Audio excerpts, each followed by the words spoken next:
Afternoon, ladies and gentlemen. Welcome to the September 25th Diversion Authority Finance Committee meeting. Don, would you please call the roll? Mayor Dardis. Here. Mayor Mahoney. Mayor Carlson. Here. Mr. Steen. Ms. Thompson. Here. Ms. Johnson. Here. Mr. Redlinger. Here. Mr. Pepcorn. Here. Mr. Peterson is on the bus. Mr. Reitz. Ms. Madriga. And I know Brandy will be out. We do not have a quorum right now. I'm going to ask the committee what you'd like us to, how would you should proceed. Obviously, we can't take any actionable items.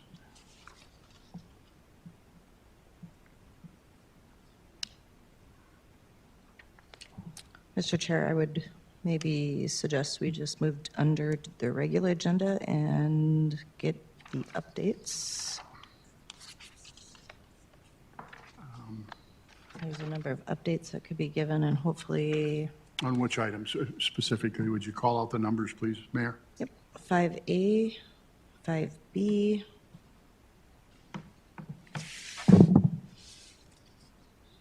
This is the finance. Oh, You're still working on the other. yep, sorry, wrong agenda. So we could do number 6.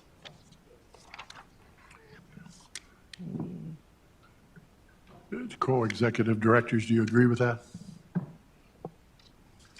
Yes, Mr. Chair, I believe to Mayor Carlson's point, we probably could take up, Mayor Mahoney is just entering.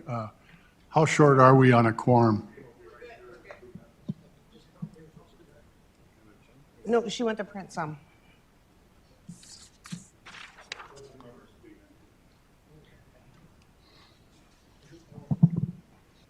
I'm sorry? No, there was one person that was on.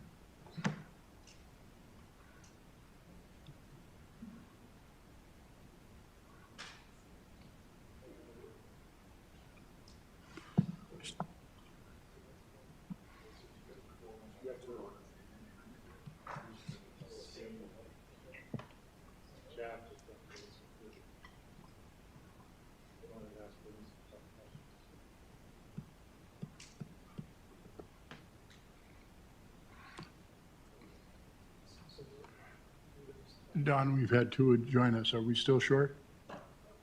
We have a quorum with Mayor Mahoney. And here comes Chad Peterson, too. Commissioner Peterson. Madam Secretary, could I ask you to please call the roll again? I'm sorry about this. Mayor Dardis. Here. Mayor Mahoney. Here. Mayor Carlson. Here. Ms. Thompson. Here. Ms. Johnson. Here. Mr. Redlinger. here, Mr. Pepcorn. Here. Mr. Peterson. I am here. Quorum is present. Thank you, Don. Item number 2 is to approve the minutes of the August 21st, 2024. That is in your packet, has been distributed, and it's on page 3. Move to approve. Thank you. Mayor, is there a second, please? Second. Thank you, Mayor. It's been moved and seconded to approve the minutes of August 21st, 2024 as distributed. Is there any discussion? Hearing none, all those in favor, please signify by saying aye. Aye. Opposed? Motion carried. Moving on, item number 3 is to approve the order of the agenda. It is before you. So move. Okay. I have a motion by Mayor Mahoney. Is there a second, please? Second. Second by Susan Thompson. We have, is there any discussion? The motion to approve the agenda as distributed. Hearing none, all those in favor, please signify by saying aye. Aye. Aye. Opposed? Motion carried. Moving on to item number 4. We're going to ask on Susan Thompson, Finance Director of the City of Fargo, for the approval of bills. The bill list is on page 6. Bills are through September 18th. They total $8.8 million. The big 3, Cass County Joint Water Resources District is several land purchases. The City of Fargo includes various projects. The biggest ones are the South University wall repair that we talked about at previous meetings, and also some storm lift rehabs. And then Clay County, there was a flowage easement that was the big item on that. Any questions on any of the bills? Any questions? Anyone?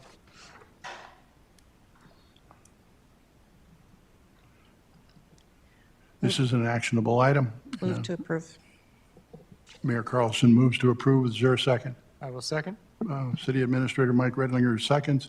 Been moved and seconded. Is there any further discussion on the approval of the bills? Hearing none, Don, would you please call the roll? Mayor Dardis. Yes. Mayor Mahoney. Aye. Mayor Carlson. Yes. Ms. Thompson. Yes. Ms. Johnson. yes, Mr. Redlinger. Yes. Mr. Pepcorn. Aye. Mr. Peterson. Yes. That is everyone. Thank you, Don. Item number 5 is the finance report. Again, we call on Susan Thompson for that. It has been distributed. It's on page 36. Ms. So, Thompson. yes, page 36 is the historic and year-to-date 24 revenue and expenditure statement. And then on page 37 is the statement of net position. As far as assets, both the diversion project fund and the budget fund, the total is $285,125,178. Liabilities are at $78,851. So the total net position is $285,046,327. Any questions? Any questions? Any questions on the finance report?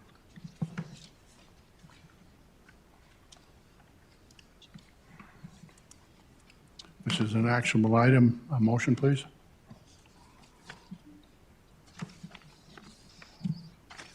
Move to approve. Mayor Carlson moves to approve. Is there a second? Second. Mr. Steen seconds. Been moved and seconded to approve the finance report as distributed and as presented by Ms. Thompson. Any further discussion? All those in favor, please signify by saying aye. Aye. Aye. Opposed? Motion carried. Thank you. Item number 6 is a cash budget report. We'll call on Mr. Paul Barthol. It's on page 59 of the packet. It has been distributed. So thank you, Mr. Chair, committee members. Our annual revenue status, you'll see there that we are continuing to bring in significant sales tax, almost above the $7 million mark for the month of, that came in last month. And then we also had a $20 million legacy fund draw that hit the books last month. So it was a very good month that way, with over $31 million of income last month. So our fiscal year to date is over 127, almost $128 million. Our expenditures, things are still running as planned, or actually a bit below our planned expenditures. We've only expended $96 million out of the $216 million to date, and that is through the end of August, so 8 months out of the year expended, so we're tracking below. However, as we get into level 2, we'll hit some further detail on that, and I do expect some more expenses to come through. The first one we're going to touch on is the River Stage 37 projects. You notice from your bills listing, there is about $3 million that came in from the city of Fargo. They are wrapping up several of their projects yet this year.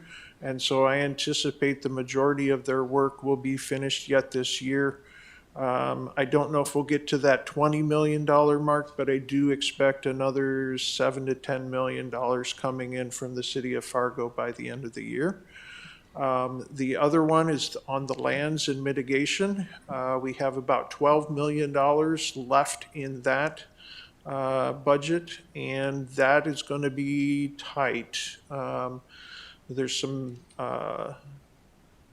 large properties and some settlements that are going to be closing out before the end of the year. Hopefully we can get those closed out before the end of the year. It's all going to be very close as to whether they hit the 2024 hit in December of 2024 or January of 2025. So that's one area that we are keeping an eye on. The rest of those, there's a potential for the milestone payments to the developer. So if we can get to interim completion on several elements, we may see that. If not, those will get pushed to the right, as you'll see potentially in the cash budget for 2025. Since we don't pay them in 2024, we'll probably more than likely pay them in 2025. So, and then the other side, things on the management and engineering are tracking as planned. And so I don't have anything really to comment on those areas. And then if you go on to the last slide, same with the next slide, Peggy. If we go on to the operations budget, that is the salary and benefits of staff. Again, those are all tracking well. Should be in below budget at the end of this year. So any questions that way? Any questions for Paul? Anyone? Thank you. Thank you. That's an informational item only. We're going to move on to item number 7 of MOUs and agreements. We're going to call on Mr. Shockley. There's 2 items to consider, the Clay County 37-foot MOU and the North Pleasant Cemetery Agreement. Mr. Shockley? Thank you, Mr. Chair, members of the committee. You may recall the first item, previously seen this MOU on the agenda. It was, I believe it was tabled previously. This is a MOU with Clay County for road raises for 37-foot improvements within Clay County. Attached to one of the exhibits within the document itself shows the different road raises and associated infrastructure that are required to occur within Clay County pursuant to the MOU. Has very similar terms to the MOU between the authority and Cass County. And so it is being presented to the Finance Committee and then subsequently to the board for approval. Thank you.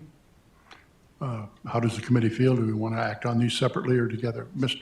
Pipcorn. So, Mr. Chairman, I have a question. So obviously this is in Minnesota. So then are we using North Dakota money to pay for this Minnesota project? And I guess my other continuation of that question is, are we tracking that to make sure that Minnesota pays for their part of it? Actually, Chair. Actually, this is for John Shockley, not for you. Well, then I will respond after Mr. Shockley. Thank you, Mr. Chair. Commissioner Pepcorn, a couple of things. So my understanding is, first of all, that the costs, and I would have to defer to the PMC, but the costs are being tracked for all project expenditures, whether in Minnesota, Fargo, or in Cass County or Clay County. So those costs are being tracked. Second, with respect to the contribution of Minnesota that is set forth in the Joint Powers Agreement between the member entities. In the Joint Powers Agreement, it provides what the Minnesota entity's contribution is, and that is approximately $100 million indexed for inflation. I haven't done the exact calculations what that means, but in today's dollars, but over time, Moorhead and Minnesota have contributed, I think, well over $100 million to the infrastructure on the Minnesota side. Very similar to Fargo having contributed with its in-town flood protection, which is integral to the project. It's also my understanding that there's been discussion about the political process and procedure to seek additional funds from the state of Minnesota through the legislature. That was previously requested this last session. My understanding, and I think it was indicated earlier today by Councilmember Hendrickson at the meeting with the North Dakota governor, that money had been asked for, but there was no bonding bill in Minnesota. And so the intent is that enter into this MOU and then Clay County and Moorhead, with assistance from the authority, are going to go back down and ask for some additional money from the state of Minnesota above and beyond what their commitment is in the JPA. Chair Dargis. Mayor, please.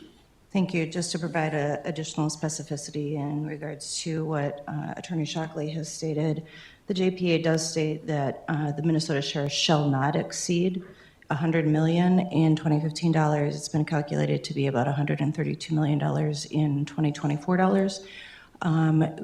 Between the amount of funding that has been contributed by the state of Minnesota and the city of Moorhead, that amount has totaled $160 million. So actually, there's $28 million that's been over contributed by between the state of Minnesota and the city of Moorhead. However, even though we are 28 million above what is stated in the JPA that we are responsible for, we have continued to seek funding from the state of Minnesota to continue to contribute above and beyond what is required in the JPA. I would like to also underscore and remind everybody that this is a project. When we were sandbagging in 2009, we were not determining if that's where that sand was going. We were not determining if there were Fargo or North Dakota residents that were assisting in sandbagging on the Minnesota side or vice versa. If there is any component of the project that isn't completed, then we don't have a project. So I think we need to remember it's a metro flood diversion. It's not a North Dakota diversion or a Minnesota diversion. It's a metro flood diversion, and we all are contributing to what was agreed to between our two governors back when the JPA was agreed to in 2016. Thank you, Chair Dardis. Thank you. Anyone additional? Keep the comments, please, to the Clay County 37-foot MOU. Mr. Steen. Thank you. And I haven't been party to this conversation, but I just do have a question for my own clarity. And my memory's not great, but it seems like when we went to 37, John, and help me out here, we had initially we had like 43 million something, and then this 37-foot raise we had another 43 million we're expecting from the state. I mean, but I know it's all mixed in there somewhere, but I'm just curious, can you clarify that for me? Because I truly do not have a good idea what to expect. Certainly, Director Steen, I'm happy to answer that question. So there are two numbers that coincidentally are very similar in amount, and I believe at the time it was approximately 46 million, give or take some change. There was 46 million that was needed to complete at that time when the financial plan was developed. 46 million needed to complete the in-town Moorhead flood control components. Over time, the state of Minnesota, since that time, has contributed plus or minus about 32 million, and there's about 7 or 8 million left to and these are rough numbers. I'd have to defer to Bob Zimmer on that. There's about 7 or 8 million of in-town flood protection to complete, very similar to Fargo, where there's some projects that are getting buttoned up. The other approximate 46 million was an estimate that was based upon projects, including this, that were outside of the city limits that still needed to be done. And so that included from projects to land acquisition. That did precede the settlement agreement, those numbers. And so kudos to the estimating team that even with the settlement agreement, the estimate is pretty close to what the final numbers ended up being. So it's a good job of estimating, even with the settlement agreement in place. And so there was approximately at the time, 46 million of in-town work for Moorhead and approximately 46 million of out-of-town. And so the Minnesota has continued to chip away on collectively that 80 to 90 million dollars. And that in last session, there was an additional ask for 50 million. My understanding is there'll be additional asks for additional funding for these projects. And I would defer to Commissioner Campbell and the mayor on specific strategy, but that's the concept. Yeah, thanks, John. I just want some clarity because it's been a while. I was off the board for a couple of years, so I'm trying to get back in, so thank you. Any additional questions on Clay County 37-foot MOU? Please continue then. The next one. The second item is part of the mitigation for the project. So you'll recall as part of the settlement agreement and as part of the overall mitigation that was envisioned by the Corps, there was an intent to mitigate impacts to cemeteries within the staging area. And I think there was a general desire by the board also to mitigate impacts to cemeteries. And that was reflected in both the settlement agreement and the PRAM, the Property Rights Acquisition Manual, that was approved and therefore became part of the permit requirements for both the state of Minnesota and the state of North Dakota, that the cemetery protection plan would be implemented, which included this mitigation measure for North Pleasant Cemetery. It involves, and if you look on page 110 and page 111, you can kind of see what the cemetery itself looks like, or the cemetery along with the proposed mitigation, which includes a ring levee. My understanding is the ring levee is 4 to 5 feet tall. It's not a very large ring levee, but nonetheless, it needs to be completed. And so the terms and conditions of this agreement are very similar to our other agreements with other cemeteries. And so this is providing the protection that was covenanted to be provided within the settlement agreement and the PRAM agreement. Happy to answer any legal questions. If there's technical questions, I'm going to defer to the technical team about the structure and size of the cemetery. Are there any questions on the North Pleasant Cemetery Agreement? Thank you, Mr. Shockley. Do you have a follow-up on that? Please, Mr. Steen. Thank you. And John, just if I could, and it's been a while since I read the Cass County one. Are there any significant differences between the Clay County MOU and the Cass County MOU that we should be aware of? Cost, the Cass County one is much higher than the Clay County one. There are more road improvements in Cass County that need to be undertaken than in Clay County. The actual underlying terms are very, very similar. Okay, thank you. Any additional questions? I'll leave it to the committee if we handle these together, jointly or separately. Mr. Chair, I'd like to request that they're separate, please. All right. First item is the Clay County 37-foot MOU. A motion, please. Move to approve. Mayor Carlson moves to approve. Is there a second? Second. Mayor Mahoney seconds. Been moved and seconded. Is there any further discussion? Hearing none. Don, would you please call a roll? Mayor Dardis. Yes. Mayor Mahoney. Yes. Mayor Carlson. Yes. Mr. Steen. Yes. Ms. Thompson. Yes. Ms. Johnson. yes, Mr. Redlinger. Yes. Mr. Pepcorn. No. Mr. Peterson. Yes. That is everyone. Thank you. Motion carried. Now we're on item B of number 7 is the North Pleasant Cemetery Agreement. Again, a motion, please. Motion to, or second? Commissioner Peterson moves. Mayor Mahoney seconds. We have a motion and a second to approve the North Pleasant Cemetery Agreement. Is there any further discussion? Hearing none. Don, would you please call the roll? Mayor Dardis. Yes. Mayor Mahoney. Yes. Mayor Carlson. Yes. Mr. Steen. Yes. Ms. Thompson. Yes. Ms. Johnson. yes, Mr. Redlinger. Yes. Mr. Pepcorn. Aye. Mr. Peterson. Yes. That is everyone. Thank you, Don. Motion carries. Item number 8 is the Diversion Authority Board Approval Contracting Actions. We call on Mr. Paul Barthol for that. We have items A through D. Please, Paul. Thank you, Mr. Chairman, and members of the committee. Again, before you are 4 different contracting actions. The first is a task order amendment for AE2S Incorporated. They have been working on the lands program and helping manage that. This is an addition to their existing contract for several different reasons.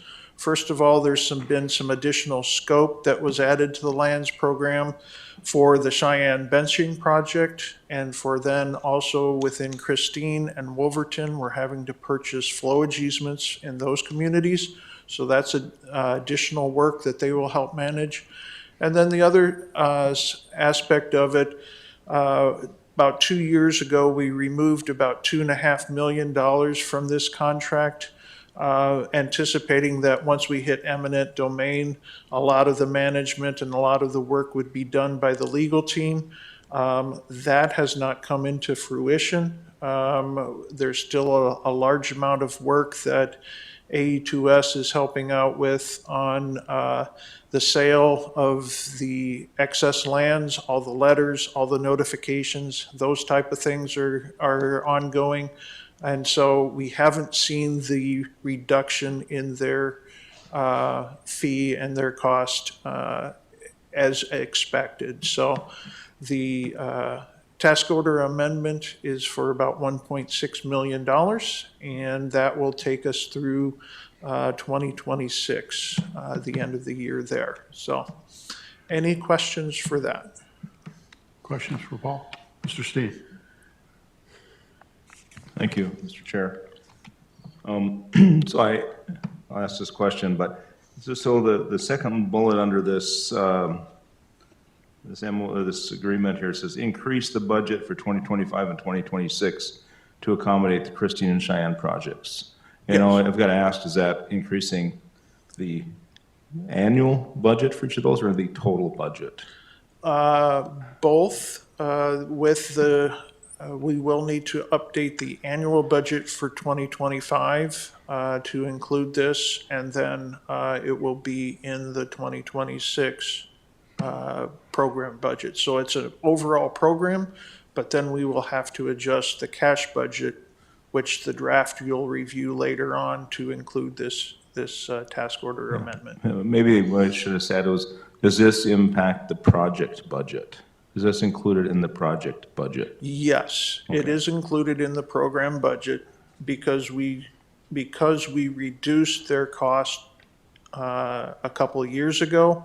That money was still available in the program budget, so we felt that we could add this money back in underneath that subtask of the soft costs under the lands committee, or the lands line item.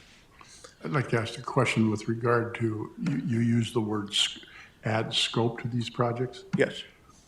From the original negotiated settlements that we had with these folks of what we were going to do in Christine and Wolverton, over time, have they asked for additional scope over and above what the original agreements were? So there are two different things going on within Christine and Wolverton.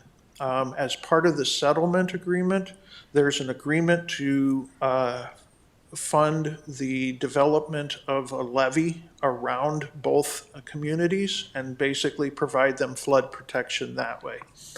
However, the issue comes in is the timing of that. Are they going to be able to get that completed in time for us to operate in 2027? What was decided within the last year is that we would not have enough time to get through the eminent domain process if we had to by 2027 if we didn't move forward with the flowage easements. So we either have to purchase a flowage easement to store water on their property, or they have to have the ring levee in place.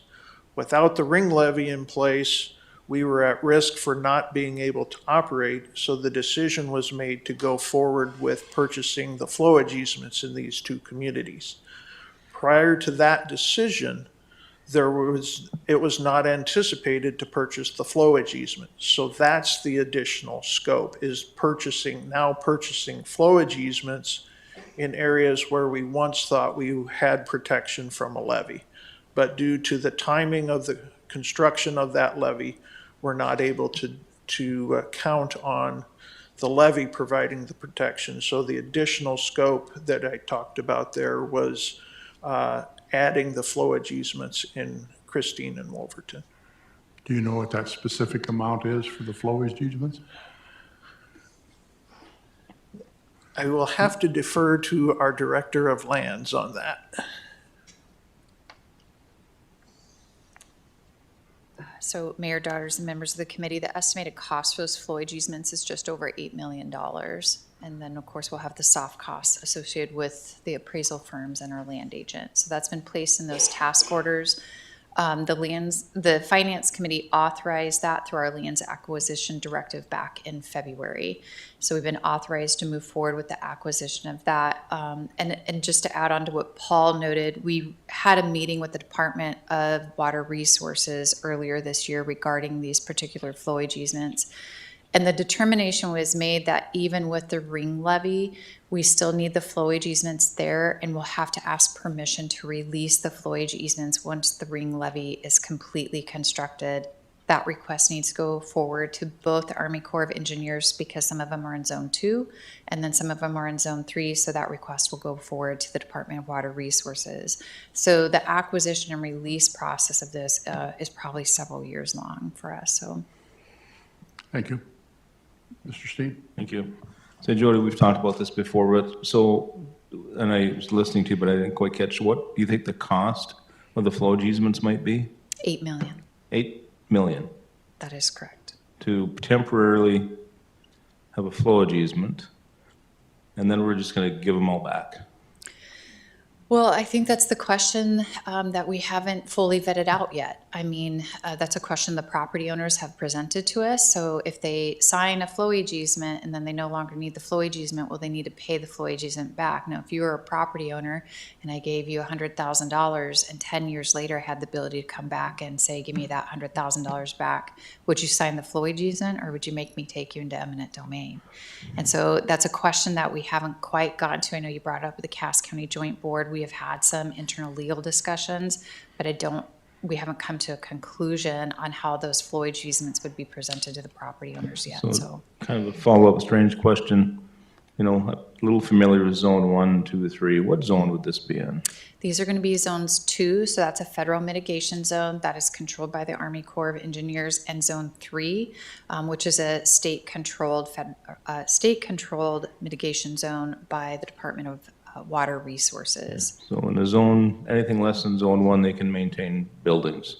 You can, it's pretty heavily restricted in zone 2. We don't have very many property owners who are choosing to build in zone 2, but we have quite a few in zones 3 and 4. And so as you go through the city of Christine, we have over 50 parcels and we have over 30 property owners in there. There are what we currently are estimating is no more than 7 structures would need to be removed. We do have surveyors out there and the appraisers are currently out there because those surveyors need to do the topographic survey to tell us, can we mitigate that structure? So can we wet-proof it so that we don't have to demolish it? That's going to decrease that cost. We do have one parcel that's probably the most concerning to me because they're going to have an access issue. And when there's an access issue to this degree, we typically have to acquire their entire property and remove all the structures. And that's going to be a fairly expensive acquisition during that process. So, but if you think of 56 parcels, I mean, most of what the flowage easement is covering is just beyond what is already in the 100-year flood. So through those drainage wells, they already knew that water came and collected in there. So really what we're acquiring is the ability to store water in an area that has been storing water for quite some time, and then reducing their ability to develop that, like build a garage. We had one woman that brought that up. Well, I've been wanting to build a garage out there for a decade. Well, she hasn't built the garage, but we certainly can advise her on where to build the garage and how much fill she'd have to bring in to build that garage, but she can still build it. The other discussion that we've had internally is, let's say you're within that ring levee, you're in zone 3, they've completed the ring levee. Can we keep the flowage easement in that place but change the restrictions that are in that ring levee in zone 3? That is something that we'd have to work with our permitting agencies on, so. Thought process here is we intend to build a ring levee, right? That's the intention. The intention was the city of Christine would build a ring levee. And all these other flowage easements that we've purchased, it's permanent. It's like they don't go away, correct? That is correct. And so, I mean, we're pretty sure that this flowage easement will be, will disappear in a number of years after we have the ring dike built, and yet we're still willing to pay as if we're going to keep the flowage easement on this property forever. Is that what I'm hearing? That's how the flowage easement is currently constructed, and that's the question that needs to be vetted out through legal counsel. And then it's a policy decision by the board eventually, once we vet through all of the legal, pros and cons. I mean, really, when we bring that forward, we need to bring forward the consequences that could happen if we don't do something. We need to bring forward the pros if we do something, and I'm not in that position today to be able to answer all that. But we haven't authorized that. The Cass County Joint Board has not seen those appraisals yet, and it's not anticipated that you'll see those appraisals until at least, I know the Cheyenne benching ones are coming forward. We're scheduled in November, but these ones, then once we get those and bring those forward, at that time, we'll need to have a decision in place before we make an offer to those property owners with that flowage easement. So you. these will be permanent flowage easements. We will purchase them just like any other flowage easement. We're not doing anything called temporary flowage easements or anything like that. That will give the authority the right to store water if for some reason the ring levees are never constructed, okay? So we're purchasing it much as we would any other flowage easement, so it would be a permanent until the authority gives up the right to store water once they see that the ring levee is complete and certified. So it's permanent until it's not. That's what you're telling me. It's permanent Until until it's you not. give it up. Well, until the Corps authorizes us to release it, and the Department of Water Resources would have to authorize us to release it. Yeah. And I anticipate that, I mean, at the end of the day, I would anticipate more of these will come. I mean, if you're on we're purchasing 30,000 acres of flowage easements, and if we're on the peripheral of something and it's in zone 2 or 3, and you have a developer out there who's going to come in and wants to develop a community out there, and we've purchased, say, $700,000 worth of flowage easements, and all they have to do is bring in extra fill so they can build a development, there is the potential that these asks are going to come back. The difference here is, unless we purchase these flowage easements, we will not get permitted to operate because we will not have all the property rights necessary to operate in 2027. Currently, they have not started the process of acquiring the necessary property rights to do their ring levy. So when I back through that schedule, what that tells me is they're not going to be able to get, if there's any eminent domain action, they will not be able to get through that eminent domain action in time to build that ring levy. My understanding, not a construction expert, is it takes 2 years to build the ring levy. So if they had all of it acquired now, you're looking at 2026. Well, they haven't started that process yet. So if they start it and complete that, and let's say they even go through a quick take eminent domain process and they start that next May, that's a 1-year process. You're talking about May of 2026. At a minimum, they'd have that ring levy built in May of 2028. And if we're still on schedule to be operating in March of 2027, I kind of have to merge some of that together. And so looking at the risk of not being able to operate the project versus the $8 million is what's on the table. But back to your first analogy, if we purchased a flowage easement, now we have a developer who wants to develop, we're just not going to give that back. There's a cost to that, correct? And that's a policy decision that the board would need to make at that time. All right, thanks. Yep. Mr. Bartel, you used a term, if they choose to build the ring dike. I misspoke that. They have chosen if they are able to finish the ring levy. And so they are moving forward. They are working on the 2 ring levies. It's just the timing of it, and then whether or not they'll be able to finish it, secure the land, get the property buy-offs. We've had challenges within our project. We're assuming that they're going to see the same challenges as they go to purchase the property out there. So it's not whether they choose to. My apologies for that misstatement. Thank you. It's whether they are able to finish it. One more question, if I may. So in our original agreement with these ring dikes around these communities, and you mentioned that there's a change in the scope of work, have the total acreage that was going to be initially in the ring dikes, has that changed at all to what they now want? So obviously, then there's more material, more labor, if they expand it from the original discussions. Christine has. The original discussion that we had was a certain dimension, and then they've now expanded that out to encompass some other properties in the area. One of the things that we have asked the city of Christine to check with the permitting agencies to see if they would actually be permittable at that size. And so they're in the process of doing that due diligence to do that. But Christine has expanded from the original approved alignment that the original cost estimate was based off of. Significantly? Yes. Yeah. Let me answer for you. I can hear him sighing. Yeah, it's quite a bit larger than it was before. So how does that work in with our agreements that we have and all the process that we've already been through? Well, the agreement Are they going states, to pay for some of that expense of that expansion? So, a great question, Chair. You'll recall back to the settlement agreement, specific to the city of Christine, the authority agreed in the settlement agreement to allow for a larger ring levy within the settlement agreement. And so the authority agreed to that. During the initial discussions with the city of Christine, it was a smaller one, but they chose to use all of their legal rights under the settlement agreement and go with the larger one. And so it is, fortunately or unfortunately, it is part of the settlement agreement, and legally they can go to the larger diameter. The staff tried mightily to shrink that down, and they have worked to shrink it down to more reasonable, but they're still using their full rights under the settlement agreement. Thank you, Mr. Shockley. I do recall all of those conversations and all that discussion. The point is that now we're putting real dollars to it.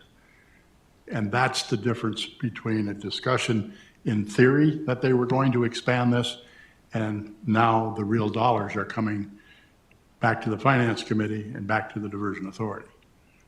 That's the point I was trying to make. So thank you for your history lesson and your guidance on this. any more questions, Mr. Steen? Okay, Commissioner Peterson. I'll just suggest, Jody, we'll see you at Joint Water Board. In the morning. I look forward to it. Mr. Chair, a question? Please. Much more mundane. Is this an hourly, I've looked through here a number of times, and I can't for the life of me find, is this hourly, the 1.6 million?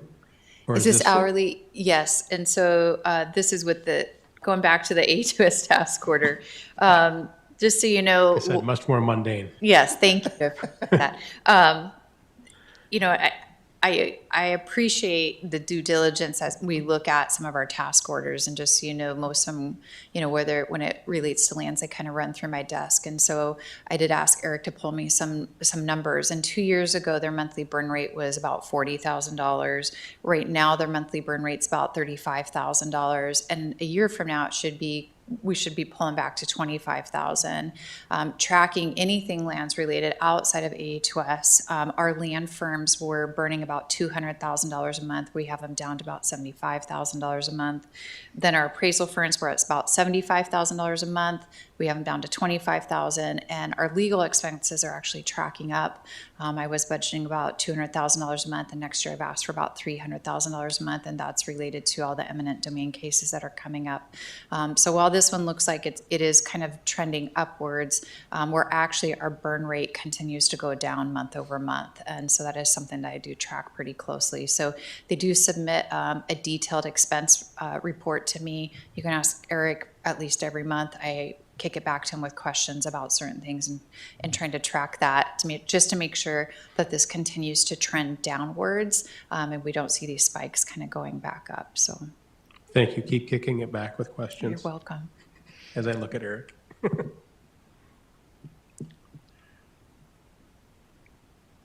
Anything additional, or anybody have any questions on the E2S Task Order 1, Amendment 14? Please continue. Okay, the second is a new service agreement with JT Lawn Services and Landscaping. JT Lawn Services, if you recall, has been doing mowing for the authority on properties that have been acquired through the negotiations and through closing on properties, so farmsteads, those type of things that need maintenance. This is for to perform snow removal, basically on an on-call basis.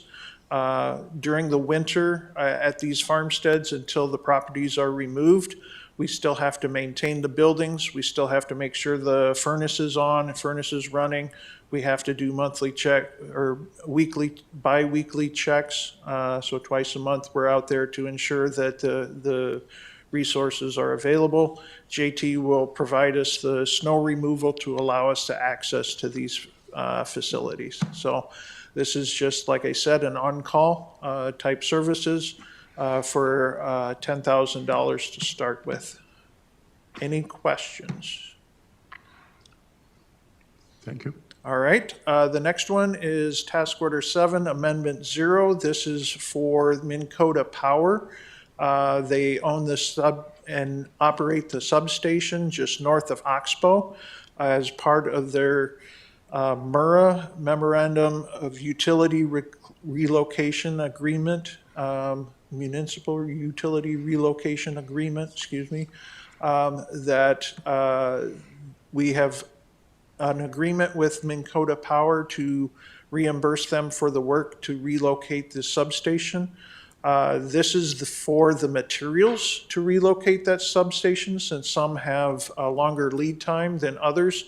And so this $913,000 task order is to allow to reimburse Minn Kota for the structures, breakers, control enclosures, all of the hardware that they'll need to relocate the substation.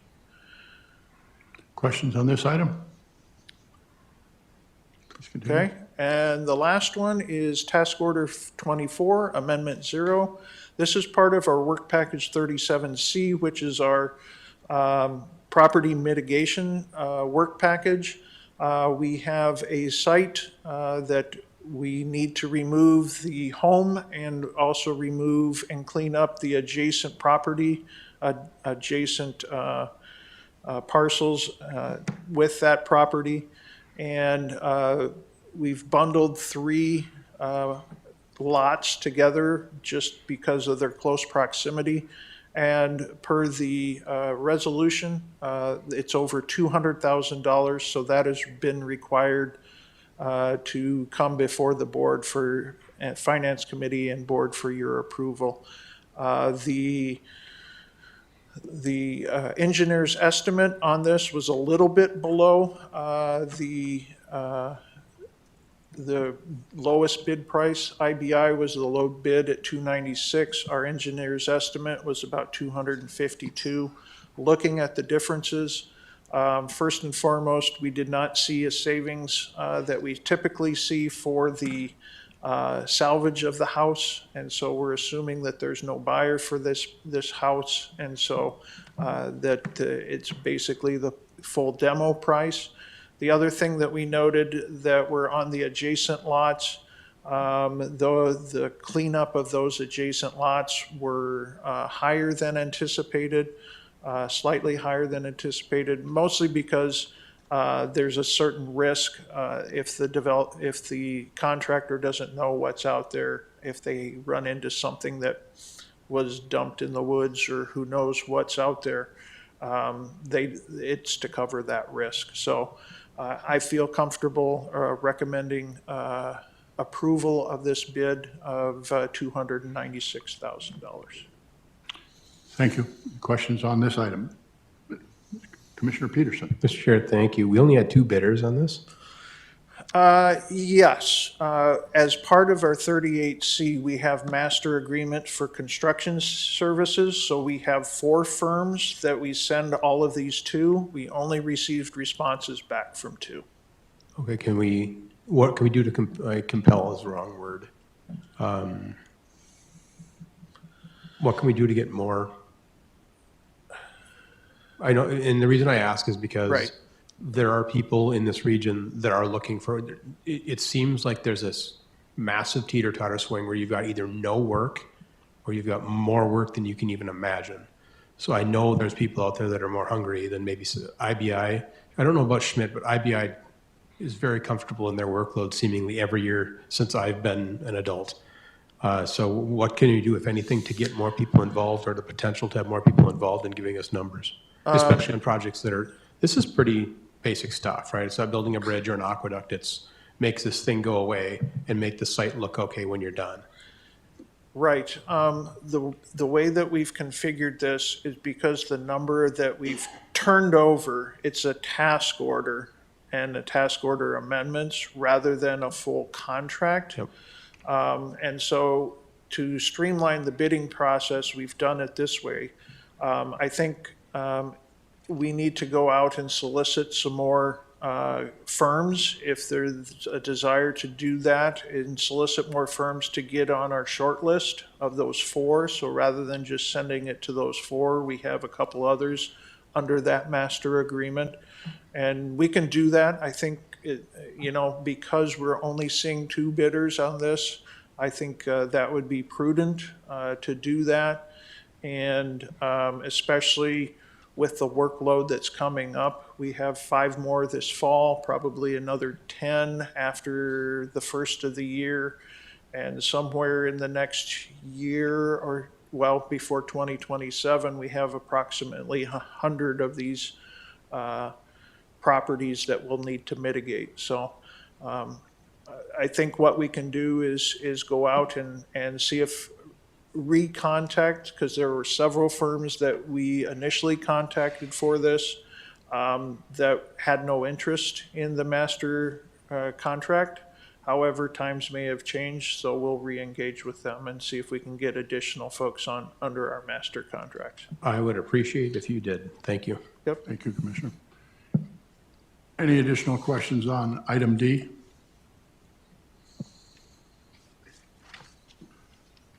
These are all actionable items. We can take them one at a time or all together, whatever's your pleasure. Mr. Chair, I'll make the motion to approve all of them at the same time. Commissioner Pipcorn moves to approve items A through D on item number 8. Is there a second? Mr. Steen seconds. Been moved and seconded to approve items A through D on section 8 of the board approval contracting actions. Is there any further discussion? Seeing none, Don, would you please call the roll? Mayor Jarvis. Yes. Mahoney. Aye. Mayor Carlson. Yes. Mr. Steen. Yes. Ms. Thompson. Yes. Ms. Johnson. yes, Mr. Redlinger. Yes. Mr. Pepcorn. Aye. Mr. Peterson. Yes. Everyone. Thank you, Don. The motion passes. We're on item 9, other business. The first order of business is a Cass County HR MOU amendment. Calling Mr. John Shockley for a presentation. It's on page 126 of the packet. Thank you, Mr. Chair, members of the Finance Committee. Before you have an MOU that is amending the prior MOU with Cass County regarding HR policies and procedures. Previously, the authority had adopted, taken the position that it was going to adopt its own personnel policy manual and had just reserved to the county benefits administration along with pay administration. And subsequently, the board has given us direction at a staff level that it wanted to migrate back to following the HR policies of Cass County specifically. So the amendment affects that by having the authority specifically adopt all of the HR policies of Cass County. There was discussion, which would be a wholesale adoption of their HR policy manual, their benefits administration, all of the policies and procedures for HR that are adopted by the county. There was discussion at the planning committee regarding a specific item. The question, so I'll set the table with regard to what the question was. The question that was posed at the planning committee was, what would the COLA adjustment for diversion authorities employees be under this amendment? My response was quite simple, that if you adopt this amendment as drafted, it would be the COLA policy that is implemented by Cass County. There was discussion at the planning committee meeting, and I believe, and I would defer to the planning committee members, the discussion centered around how the COLA for diversion authority employees should be calculated. As part of setting the table, if there is a decision to deviate from what Cass County uses, I can amend the draft amendment very easily and add that provision in. So what's in front of you does not have a specific amendment regarding what the COLA should be. I believe, and my recollection is, that the planning committee's recommendation would be to have a blended COLA that is similar to the triple, and I'm going to get this name wrong, the triple RDC, that would be the emergency center, and have a blended COLA that matches that. The board and the finance committee can certainly weigh into what you want that policy to be. From a legal standpoint, all those options are perfectly legal, and so this is truly a policy matter. If you want to direct one policy or another, I can insert that into the amendment. So stand for any questions regarding the. Mr. Steve, turn your mic on. Thank you. So, John, you can, how can I say this? That item obviously had a limited discussion at planning, and we could always, at the board level, adopt a policy before all this becomes effective, because currently there's no big raises. I mean, there's nothing happening really in the short term. And so this amendment could happen at any time once the diversion, the authority board had a chance to contemplate and look at the options and actually get all the information available. One would be I think we're having a study done, aren't we, for a market study done for all the employees for the diversion authority. I think it'd be nice to have everything together before we start making decisions on what would go, how you'd apply this going forward. So, I like what you've done here in your proposal, where if the Board of Authority would like to adopt a different formula, that can be amended to reflect that. And I think that's appropriate at some point in time. Yeah, great question. You could, as a board, decide to adopt the HR MOU amendment as proposed, which would include how Cass County handles it, and then come back later after some additional study and amend it to a different way to adjust the COLA if that's what you wanted, as a board. Any additional questions? Again, this is an actionable item. It's been brought forward by our co-executive directors, Mr. Redlinger and Mr. Wilson, and the Mayor Carlson, our chairman. Please, Mayor Carlson. Thank you, Chair Dardis. I believe that just for information for the Finance Committee, the motion at the Planning Committee was to approve a COLA that was, and I don't think that this specifies that, correct? Correct, it does not. So to ensure that there is consistency between motions being made by our Planning Committee and anything that is being motioned and approved by Finance, I think that I would propose to amend that this memorandum adopt the COLA motion that was made at the Planning Committee. And then this will be going to the full board where that determination could be made as a final decision until such time that our comp study is completed.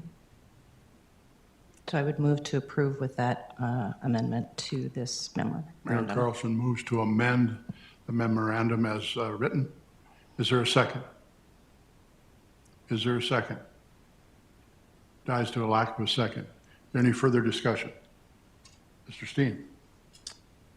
I would move to approve the proposed, when you say amendment, perhaps, Mayor Carlson, are you proposing to adopt the county policies as written? Is that the proposal? I was a little confused with, you started winding in the planning committee and whatnot. If you're proposing, if the amendment, John, maybe help me out here, is the amendment to approve the policy as currently presented? So, without putting words in Mayor Carlson's name, I will try to summarize, I think, what she was trying to say based For on. hers died for lack of a second, so I want to know what this amendment as written currently proposes. That's what I really want to know. Okay, as written, it proposes to adopt all of Cass County's policies, which is inclusive of whatever their COLA adjustment is. I believe what the discussion at the planning committee was in the That's all I need, incongruence. that's all I need, John, but thanks. So Okay. I would recommend approve the proposed First Amendment to the MOU between Cass County and the MFDA for HR services. Is there a second? Second. I have a motion and a second. Mayor Mahoney? Confusion comes at the dispatch center. We take the COLA for all 4 entities or 5 entities and would blend it to get a COLA. The difficulty we've gotten into with the Diversion Authority members is, are you at market or not? So for instance, Clay County is doing this year a market increase of 3% and a COLA of 3%. So if you are at market, if the county employees we're at market, then they're at market. They don't have a market plus a 3%. So the difficulty comes the same as West Fargo. Are you at market with your employees or not? And we used to do a competitive market adjustment at one time to try to clear that up. They were trying to keep with market, and that was the difficulty. The difficulty, it seemed, with the Diversion Authority being different or having a different element, the market salaries got out of hand. And that's, I think, what you're trying to reflect is you're going to go back to the county, follow the county rules, basically. Is that correct? Mr. Steen? If I may, I think I understand, Mayor, what you're suggesting, and all I'm saying is, I think the approach requires more time before you decide if there's a different way to do it. And what I'm saying, I'm not precluding doing that. I'm saying it'd be better to take time to look at the market study, find out where it falls. Does anything even fit within the county's step system, these are all questions that the board should know before they say, hey, we're going to adopt this system. And right now, it's the COLA system. It's easy. And that's why I asked John, can this be changed at a future date, even in the short term? And I think the answer was yes, it could. So that's why I just want to get this, so we get the rest of this on the table. We can address the whole COLA thing at a future meeting and get, once we have all the information together. That's what I'm trying to get at.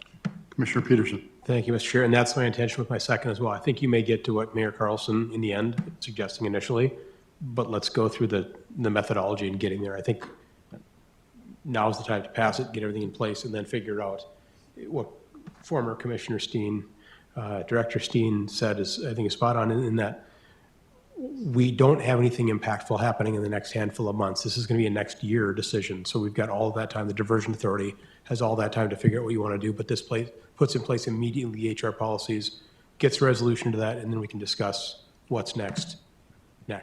Thank you. Mayor Carlson? Thank you, Chair Dardis. So I'm just curious, Attorney Shockley, if we have a motion that is coming from the finance that states that a COLA would be whatever is reflected in the Cass County policy. So that comes from finance, and then from planning committee, there was a motion made that the COLA would be adding them all up and dividing them. So we would be having two conflicting motions or agenda items that would be coming to the board. So how would you suggest that, is this discussed first at the board meeting, and then the second one is addressed, and if that is moved and approved by the full board, then we have to come back and then do an that's where I think some of my confusion lies. It's a great question, Mayor Carlson. My recommendation would be just to place this on the agenda and to state the two different recommendations from the executive or the planning committee and then the one from the finance committee, and it will be up to the board to resolve which recommendation it wants to go with, because this is truly a policy discussion. Thank you, Mr. Shockley. Mr. Steen? That was exactly what I was going to respond to. Just say, here's recommendations, so we're not making a policy, we're making a recommendation. You have two different committees, two different recommendations, that's happened before. So. Again, we have a motion and a second on the floor that we would, that the diversion authority employees would be the same COLA determined by Cass County HR The policy. recommendations actually adopt the Cass County HR policies. Correct. Is there any more discussion, any more questions? Mayor Mahoney? Michael, I thought you and Robert now have all the salaries, or is that study not done? That study is going to be underway shortly. We actually meet on Friday with some of the principals from the authority board to determine who we are going to work with. So that's on Friday. We're going to make a selection and come back to the board with that recommendation.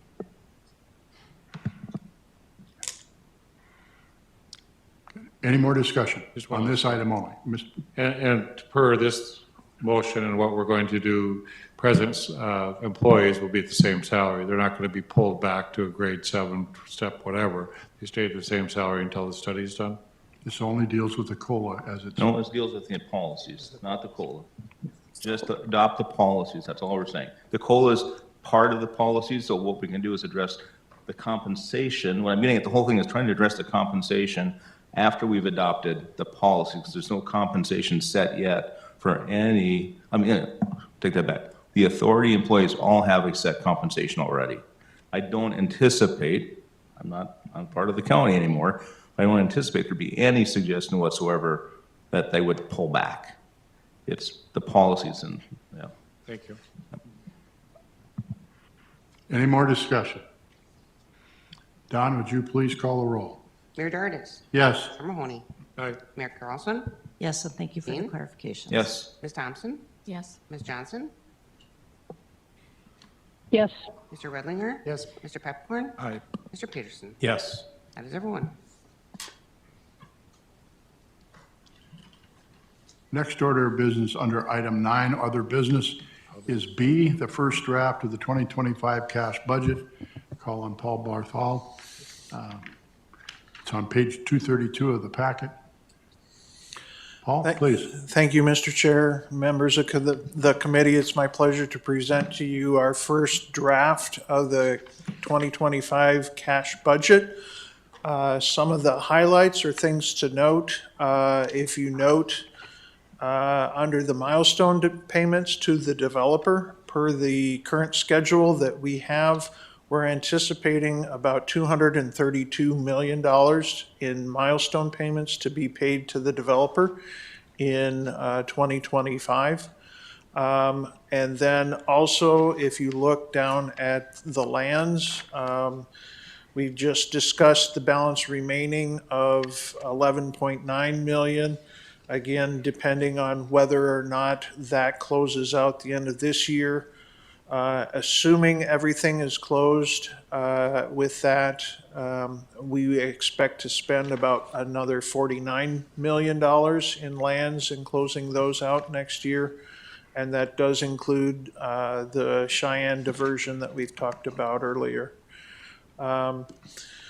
Also included in this is our typical non-construction costs for engineering and design work, finalizing that through various other projects within the authority, including the Cheyenne diversion, the Cheyenne benching project, several of these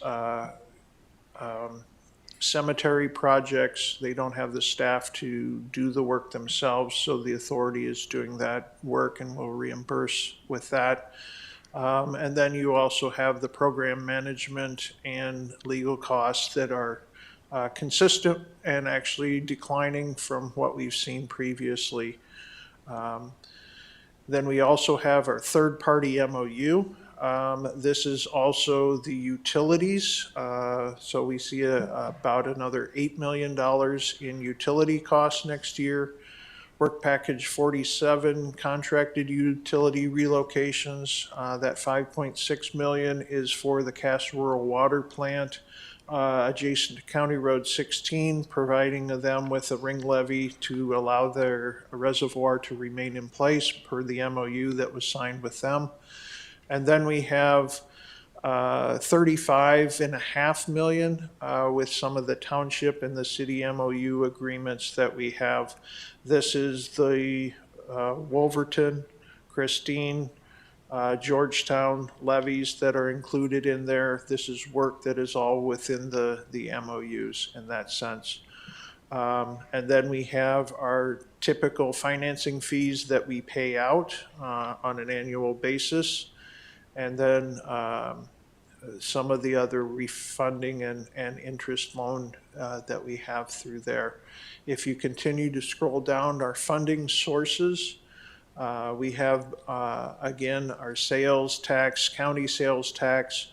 The $70 million is our legacy. That is what is anticipated if we spend everything that we anticipate this year. So that basically means of the $435 million in legacy bonds, we have spent everything but the $70 million. So we anticipate depleting that account by mid-year next year. Also included in there, if you notice, there's the WIFIA draws of $232 million. So the WIFIA is only eligible for the stormwater infrastructure, which is mainly the channel. And so the 232 is in direct correlation with the milestone payments that are listed under the P3. And then we also have some investment income of about $7.5 million. This is consistent with what we've seen with the investments and the interest that's on our current cash balance. So we're looking at an increase from $216 million this year to over $400 million. But the majority, like I said, is $232 million payments to the developer. Are there any questions? Any questions of Paul? Commissioner Peterson. Mr. Chair, thank you. I know you've told us this in the past. I just can't remember. Rate of growth on sales tax, what did you put as an additive figure on that from this year to next? We've been typically utilizing about 3% growth on that. Okay. So For some reason, I was remembering 1.5. working with the city and working with the county as you know, what we've seen in previous years. Try to be conservative. Don't want to overestimate our position with cash incoming. Would rather be conservative that way. So 3%? Yeah. Okay, thank you. Any additional questions for Paul?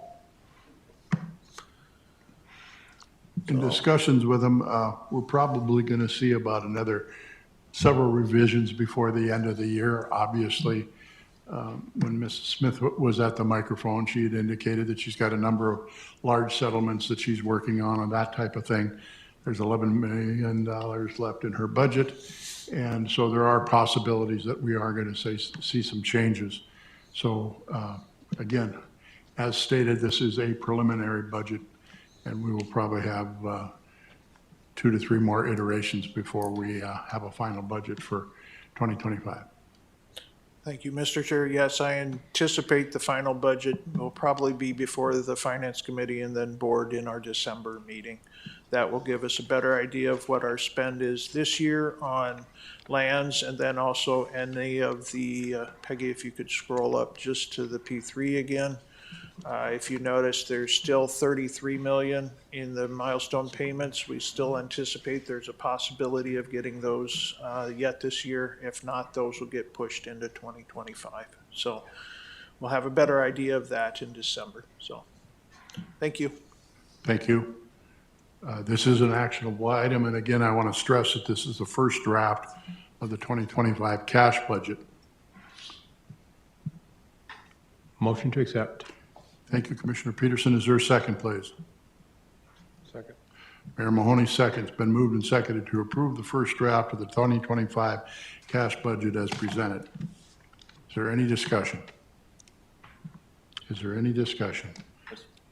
Please, One question. Commissioner. So, as this is the first draft, what are we actually doing here? Just acknowledging It's putting the line items as to I mean, we're not where we see it. recommending No, approval no. or anything like that. We're just saying, hey, we reviewed it and it looks good for now. Yeah. And it's good working knowledge for all of us because we're seeing the revenue forecasts. You're seeing where our expenses are year to date for 2024 good and what we have remaining. Yes. The biggest thing is with, especially the revenues, is there the understanding by the committee that we would utilize WIFIA loans. This is the first time we've done that, so I would like the feedback from the committee on that.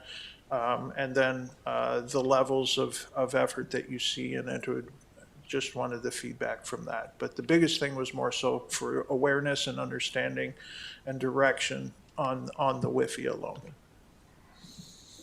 Anything additional? Questions? Don, would you please call the roll? Mayor Dardis. Yes. Mayor Mahoney. Aye. Mayor Carlson. Yes. Mr. Steen. Yes. Ms. Thompson. Yes. Ms. Johnson. yes, Mr. Redlinger. Yes. Mr. Pepcorn. Aye. Mr. Peterson. Yes. Everyone. Thank you, Don. Does any member of the Finance Committee have anything that they'd like to bring forward at this time? I'd like to report you're awesome, Mr. Chair. That's a first. Is there any member, or staff members, anything that you'd like to bring forward? All right, thank you all. Our next meeting is October 23rd, 2024. We stand adjourned. Thank you.